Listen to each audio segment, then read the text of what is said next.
आज आपको बताया जाएगा कि गाय भैंस को सरसों का तेल और डालडा घी के खिलाने के फायदे हैं या नुकसान क्या हैं।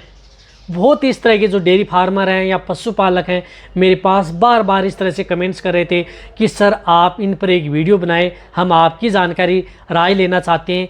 क्या जो ये डालडा घी या सरसों का तेल पशुओं के लिए फ़ायदा ज़्यादा करता है या नुकसान, आज की वीडियो के अंदर पूरी डिटेल से बताया जाएगा कि जो ये दोनों हैं पशुओं के लिए क्या फ़ायदा करते हैं या क्या नुकसान करते हैं, किस विधि से यदि आप दे सकते हैं, किस में मिला करके दे सकते हैं, फ़ायदा करते हैं तो, या किन रोगों से आप ये दे करके बचा सकते हैं। पूरी डिटेल से सही जानकारी के साथ आज की वीडियो दी जाएगी। वीडियो लंबी होगी, स्किप करके मैं देखना, पूरा देखना। देखो, सबसे पहले तो मैं आपको बताना चाहता हूँ कि डालडा घी हो ये भी एक वनस्पति ऑयल है, इसी तरह से जो सरसों का तेल हो ये दोनों, इसके अंदर फैट की मात्रा ज़्यादा होती है। और कोई भी पशु को यदि हम जो फैट यदि हम देते हैं तो उसके फ़ायदे क्या होते हैं। इसके सबसे ज़्यादा जो पशुपालक हैं वो फ़ायदा क्या लेते हैं। जो कोई भी यदि फैट देता है वह देता है जिन पशुओं में यदि फैट की मात्रा, दूध में फैट की मात्रा कम होती है तो फैट की मात्रा को बढ़ाने के तौर पर डालडा या सरसों का तेल दिया जाता है। इससे क्या होता है कि पशुओं की जो फैट की मात्रा है वह बढ़ जाती है। और कब दिया जाता है, जब पशु कम मोटा तगड़ा करने के तौर पर भी इनका प्रयोग किया जाता है। पशुओं को मोटा तगड़ा करने के लिए सरसों का तेल, डालडा दिया जाता है। पशु में अच्छी चमक के लिए दिया जाता है। लेकिन यदि आप उसे अच्छी चमक ले रहे हैं, मोटा तगड़ा कर रहे हैं, वो तो आपको देखने में अच्छा लग रहा है, लेकिन इसके पीछे का इसके क्या साइड इफ़ेक्ट होते हैं वह आप लोगों को पता नहीं है, तो इस वीडियो के अंदर आपको बताया जाएगा।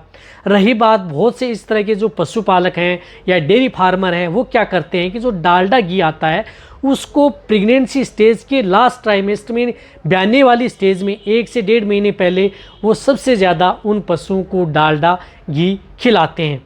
और कोई भी जो पशुपालक जिसको नॉलेज नहीं होता है वह पशुपालक यदि अपने पशु को डालडा दे रहा है, साथ में दूसरे पशु को भी दिलाता है कि आप डालडा घी दें, बहुत अच्छे फ़ायदे होंगे वह बताते हैं। लेकिन ये नहीं पता कि इसके नुकसान भी कितने होते हैं, वह भी आपको बताया जाएगा। साथ साथ में आपको इसे मेडिसिन के तौर पर यदि आप देना चाहते हैं तो कैसे दे सकते हैं। हालांकि दोनों हैं, डालडा घी हो या सरसों का तेल हो, इसको मेडिकल तौर पर या मेडिसिन के तौर पर यदि देना चाहें तो बहुत ही अच्छे बेनिफिट हैं, फ़ायदे बहुत हैं। जैसे यदि आपके पशुओं में पेट दर्द की शिकायत है, कब्ज है, अफारा है, या यदि आपके पशुओं में किसी तरह की यदि कोई जो पेट में जो इस तरह की जो पेट में बार बार गैस बन रही है, अफारा तेज़ आ रहा है, उसमें बनने वाले जो बैक्टीरिया कई तरह की दवाओं से यदि किल नहीं हो रहे हैं तो उसमें सरसों का तेल है वह सबसे ज़्यादा फ़ायदा करता है। तो आप उस स्थिति में सरसों का तेल दे सकते हैं, बहुत अच्छा रिजल्ट मिलता है। जब यदि आपकी गाय भैंस में अफारा आए, पेट बंद की शिकायत हो, पेट दर्द की शिकायत हो तो आप 250 ml से लेकर के 500 ml तक भी उस स्थिति में दिया जाता है। लेकिन आप ये कंटिन्यूटी नहीं दे सकते।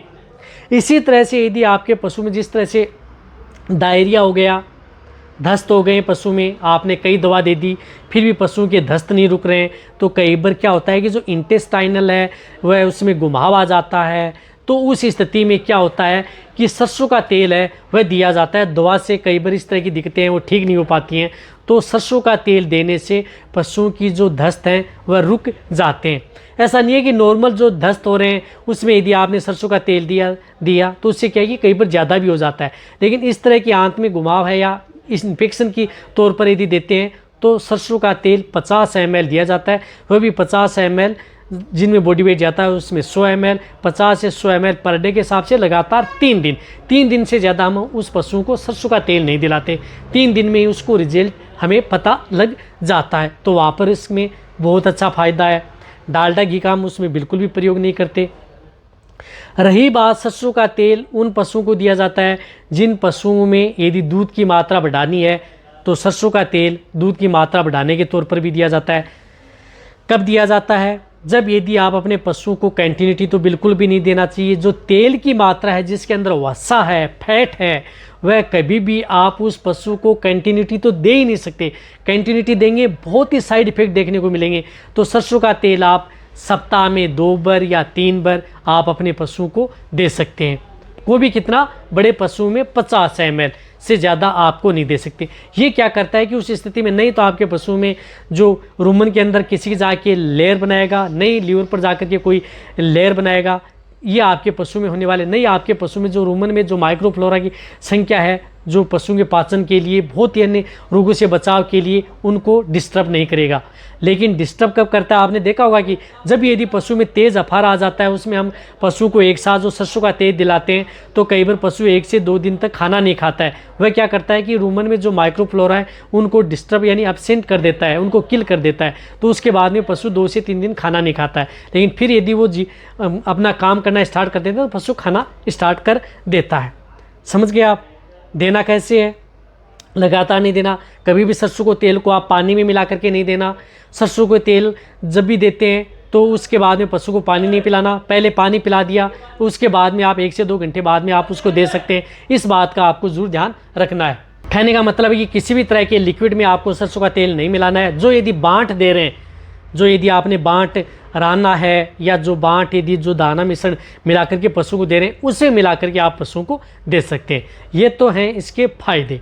रही बात डालडा घी, जो कई बार पशु में जो ब्याने से पहले दिया जाता है, किस तौर पर दिए जाते हैं पशुपालक अडर लेवटी का विकास बढ़ाने के लिए, पशुओं को मोटा तगड़ा करने के लिए दिया जाता है। लेकिन मैं कहना चाहता हूं कि आप अपने पशुओं को कभी भी जो डालडा घी है वह तो सबसे ज़्यादा नुकसान करता है पशु के लिए। तो आप ये यदि आप दे भी रहे हैं तो बहुत कम मात्रा में दें। ये पशुओं के लिए बहुत ज़्यादा नुकसान करता है। इससे पशुओं की जो रुमन है कि क्या है एब्सेंट हो जाता है। इससे आपके पशु के नुकसान क्या क्या देखने को मिलते हैं।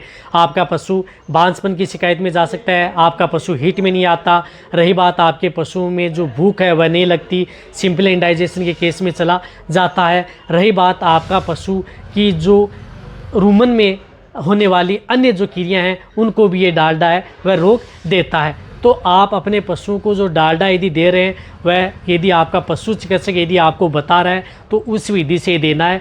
नहीं तो आप अपने पशुओं को कभी भी डालडा घी या जो वनस्पति घी आता है इसका प्रयोग ना ही करें। हालांकि इसके रिजल्ट बहुत आपको फास्ट देखने को मिलते हैं। जब यदि देते हैं तो पशु मोटा तगड़ा हो जाता है, अच्छी शाइनिंग आ जाती है, चमक देखने को मिलती है, लेकिन वह कम समय के लिए होती है। फिर आपके पशु में अन्य रोगों का न्योता बन जाता है। उसके बाद में कई बार पशु डाउनर्स काउ सिंड्रोम में चले जाते हैं, बैठ जाते हैं, विटामिन डिफिशेंसी हो जाती है। रही बात उनका इलाज भी बहुत मुश्किल से देखने को मिलता है, जो कई बार पशुओं में लगातार 3 से 4 केजी डालडा देते हैं।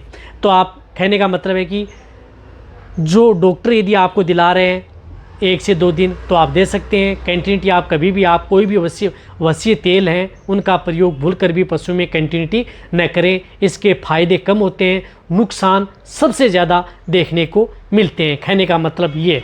तो ये वीडियो जितना हो सकता है पशुपालक है या वेटरनरी असिस्टेंट हैं उनके साथ शेयर करें। ये आपको सही जानकारी के साथ वीडियो दी गई है। इसी तरह वीडियो देखते रहिए। थैंक्स, धन्यवाद।